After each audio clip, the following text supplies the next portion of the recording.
In the early 1900s, homosexual activity in South Africa was seen in many mine workers and was considered to be disgusting and loathsome. Homosexuality was a common occurrence in the gold mines of South Africa during the 1950s and 1960s, and even now.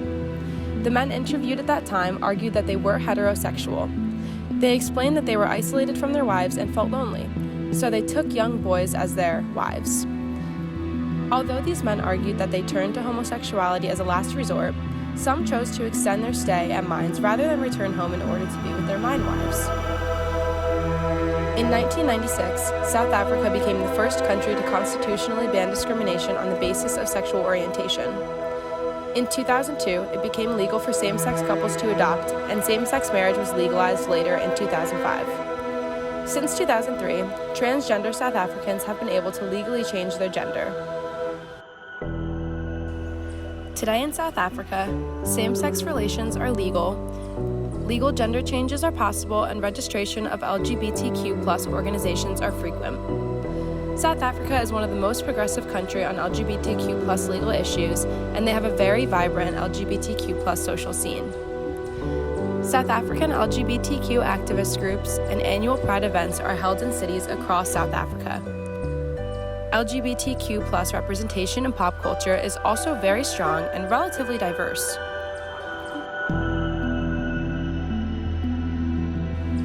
Many members of the LGBTQ+ community come from across the continent to make their way to South Africa in hopes of living a free and open lifestyle. Hundreds of people who are sexual minorities arrive each year from places such as the Democratic Republic of Congo, Nigeria, and Sudan. One man reports that South Africa offers a sanctuary, a place to live and love, and an almost imaginable freedom.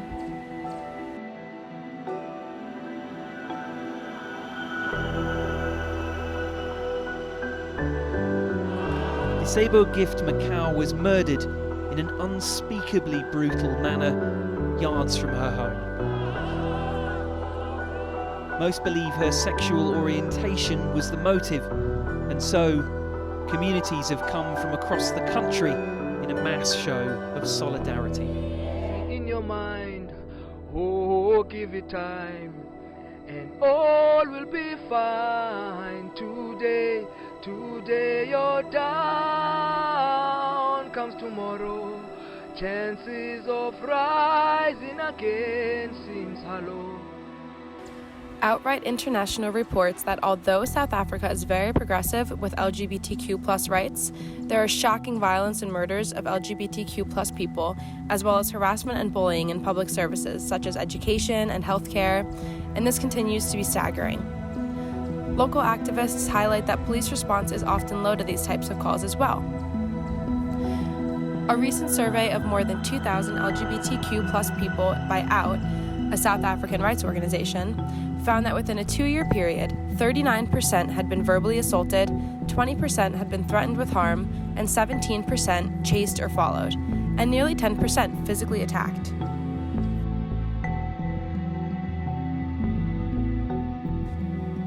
According to Helen Wells and Louise Polders, authors of the journal article entitled Anti-Gay Hate Crimes in South Africa, there is no separate crime register kept to record hate crime statistics. Therefore, hate crimes based on sexual orientation remain obscured by the broader crime statistics. For example, in Uganda, a newspaper on October 2nd published a front-page story outing 100 Ugandans who the newspaper identified as gay or lesbian and whose photographs were carried alongside the headline, "Hang Them." So what is South Africa doing to change this? In 2011, the Justice Ministry established a task force to tackle the phenomenon of collective rape, routinely given to lesbian women and trans men to cure them of homosexuality.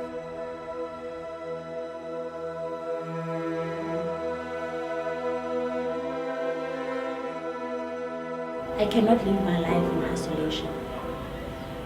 I choose to speak out. I choose to voice out. I choose to claim my space. It's not easy. It's not easy. I've been threatened. Everywhere I go with my partner, it's always an issue. In addition to the task force, Cape Town, South Africa is also home to the Masjid Ul Imam Mosque. This mosque is not like any others due to its colorful prayer mats arranged in a rainbow pattern. Inside, you will find a softly spoken man in his late 20s that sits between a gay imam from Zambia, a straight sheikh from Liberia, and opposite a lesbian student from Ghana. It is the only African country to have legalized gay marriage. This modest-sized building is home to Africa's first and most public LGBT-friendly mosque. South Africa is also home to many activists. For example, Busi Keswa is the director of the Forum for the Empowerment of Women, also known as FEW. This group has been instrumental in the protection against hate crimes, more specifically collective rapes against women, which often go unpunished and happen routinely in South Africa.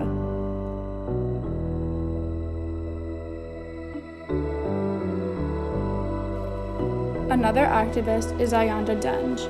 She was a South African trans woman and sex trafficking survivor. She is an advocate for transgender people, sex trafficking survivors, and for the abolishment of prostitution. She was the chairman of the Sex Workers Education and Advocacy Task Force.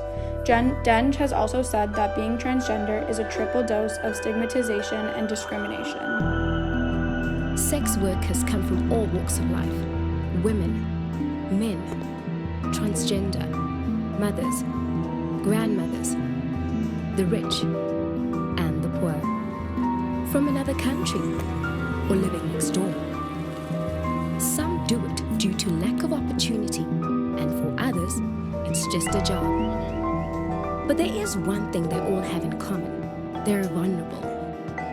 You see, many of us dismiss what sex workers do as immoral or illegal.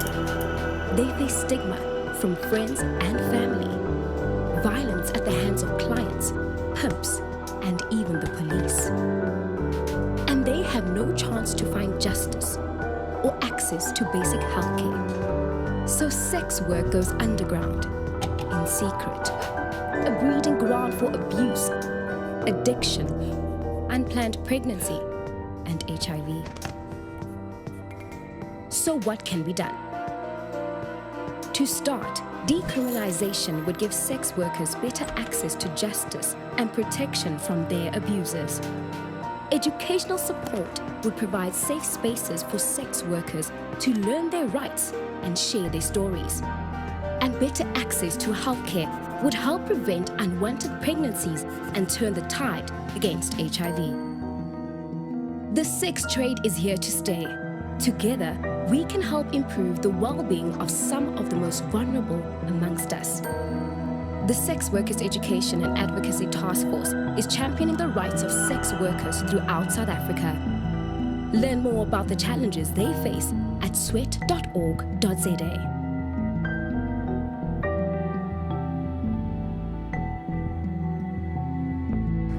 The World Economic Forum reports that 5 ways that might help the LGBTQ+ community have more equality include active citizenship, which means that more gay people need to be represented in leadership positions, not just for LGBTQ+ issues, but for all social issues affecting the country.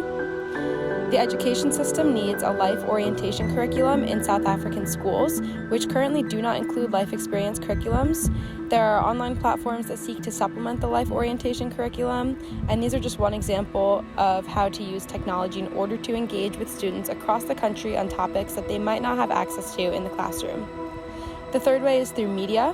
Art and media should show more gay, lesbian, and trans characters in situations that LGBTQ+ members often find themselves in, doing things they do, suffering, fighting, dreaming, and living.